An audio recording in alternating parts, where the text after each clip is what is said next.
Hey, everybody, welcome. Finally, we are back. And it's not Rusty's fault. It is entirely my fault. And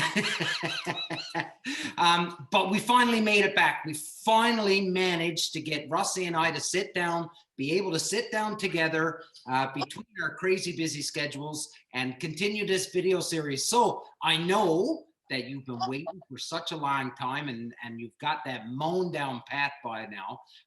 We're going to hand it over to Rusty here just a sec. And Rusty's going to talk more about the short read and the spit note. But I just wanted to say a quick thank you to all you guys that have been sending me messages asking when we're going to get these videos back going again. And I really, really appreciate all your patience.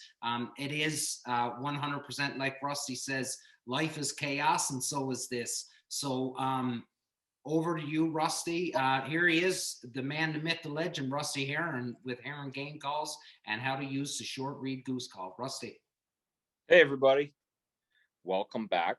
The best part is if you're watching this in like 2036, welcome back is going to only be like 2 minutes ago. So it's not like we took a pause, right? It's a beautiful thing about the old YouTube. Everybody's been doing some clucks, some honks, some moans. I've been getting the messages too. I just didn't want to shave. I didn't want to look pretty for the camera. We needed to take a break. Everybody needs a break every now and then. Hunting season wore me out. It wore Damien out. But one of the best notes I know for killing geese that's not overly simple, although once you learn it, it's simple, but to learn it and figure out how to properly enunciate the verbiage I think you need to put in the call in order to make everything work is the spit note and the quick spit. And so I'm going to break it down as simply as I can today. And we're going to teach the spit note and the quick spit.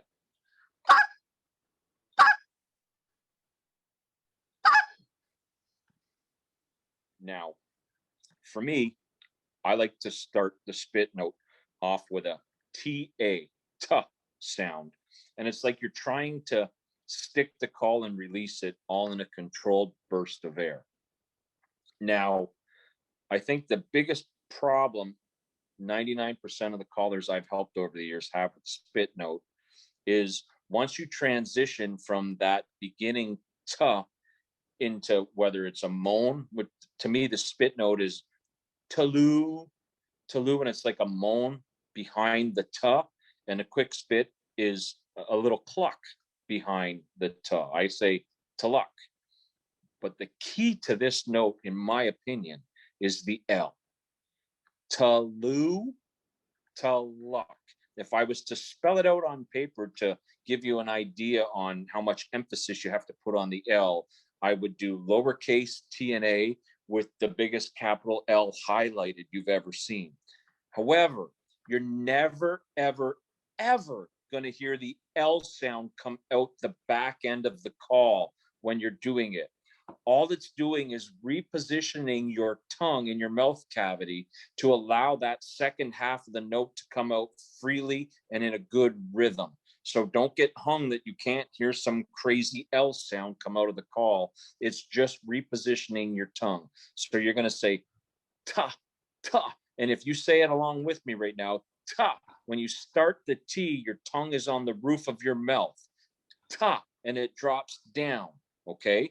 So ta, ta. Now, when you start the L, your tongue drags back into your mouth. Say it with me now. You'll feel your tongue drag back a little bit. And so it's forward, drop, back, punch is basically how a spit note is if you're thinking of your tongue. Whether it's the oo or the uck, your tongue comes forward, back up again, and that's that burst of air that you really need. I find myself, I've been doing the spit note, gosh, almost 20 years, if not 20 years now. So it's second nature to me. But if I take that L out, even when I'm calling, it just messes my mind up big time and I get lost. So keep the L in there. I think it's the most important part of the spit note. And now let's get started. The tuh, tuh. That's how it sounds. when you don't have a note formed and you drag it out and try and do it slow. You're doing this in a really short burst of air.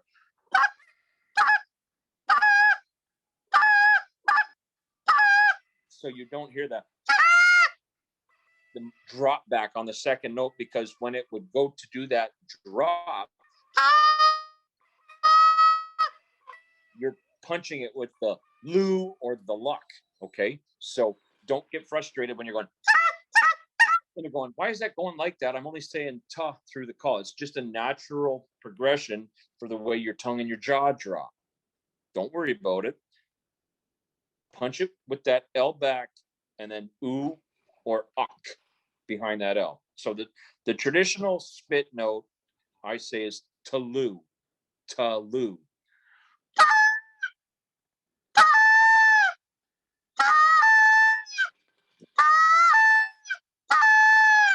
Now, I slowed it really down there, and the front half of the note right near the end there would have sounded weird, and that's because it wasn't actually right.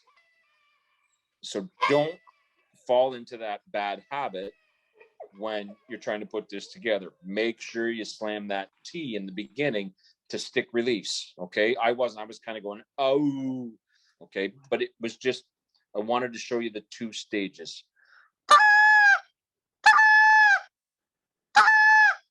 Very important, and I know I've preached this to you before, and I'm not about to get the Bible out and go goose gospel on you, but take breaths in between these notes. Don't think that you're just going to come up here and you're going to Carl Lewis your way through all of this as fast as you can, because it's not going to happen, and you're going to be sloppy.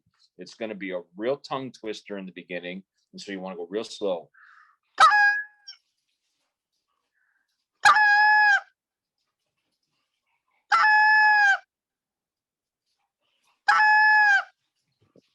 And take a few days to practice "ta-loo." Don't worry about trying to go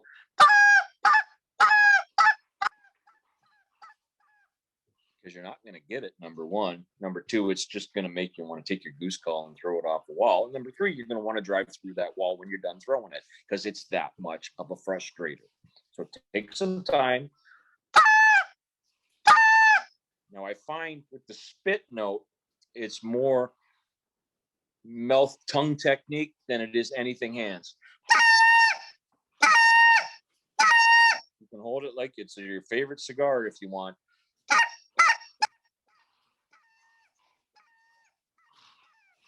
Okay, so just keep your hands just in a stationary position. There's no real big flare.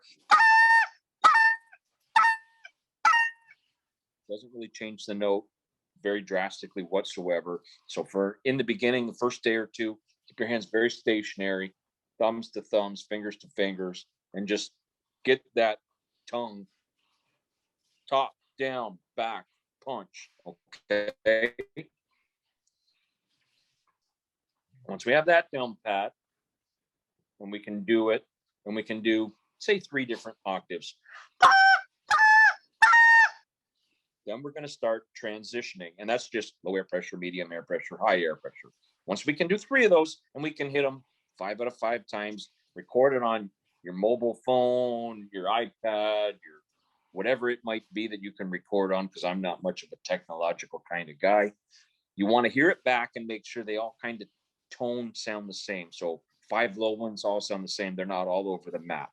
All right. Once we have that control, we'll move to the quick spit, which in my opinion is easy. Once you have that T-L down pat, the rest of the transitions, the quick spit, the double quick spit, all of that stuff, simple, because we all know how to cluck already. And all it is the cluck on the end of it.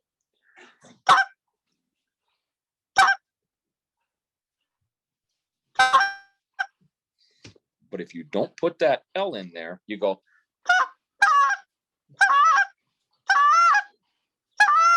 That's just me going tuck, tuck.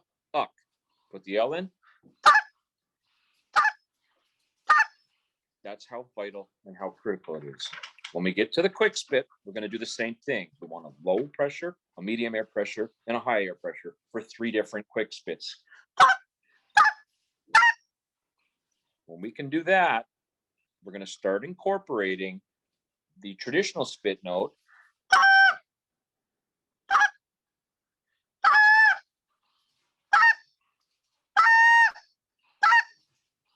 And we're going to build it in scale back and forth. When we have great control, we start mixing it all up.